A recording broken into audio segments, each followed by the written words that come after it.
Bien que les connaissances théoriques concernant la décompression explosive soient généralement adéquates, il est très difficile pour des membres d'équipage d'acquérir des connaissances utiles au sujet de l'hypoxie progressive.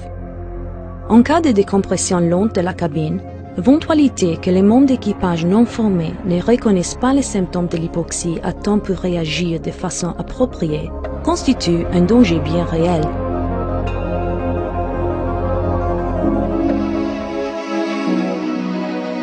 Comme pour toute procédure d'urgence, une formation pratique reste la manière la plus efficace d'apprendre à chaque membre d'équipage à reconnaître ses symptômes individuels. Une connaissance approfondie du phénomène de l'hypoxie est donc essentielle. Comme il existe une large gamme de réactions individuelles aux conditions d'hypoxie, il est important que vous connaissiez bien la manière dont l'hypoxie vous affecte personnellement.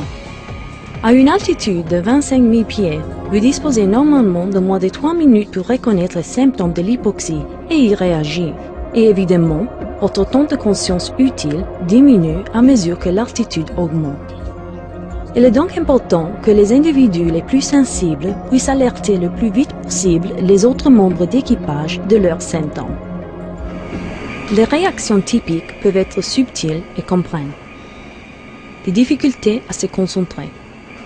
Un manque de coordination, des troubles de la vision, des maux de tête et des étourdissements, des palpitations cardiaques et des difficultés à respirer.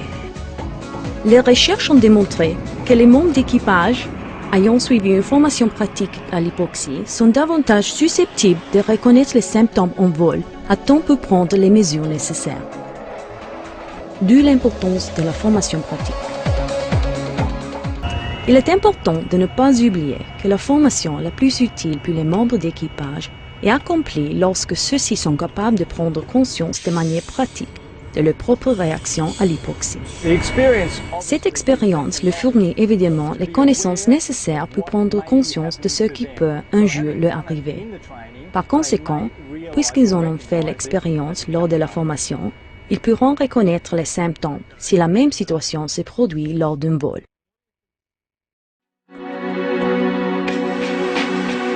Une enquête réalisée par l'administration fédérale d'aviation américaine a permis de révéler que plus de la moitié des pilotes considèrent ne pas avoir reçu de formation suffisante à l'hypoxie d'un point de vue théorique.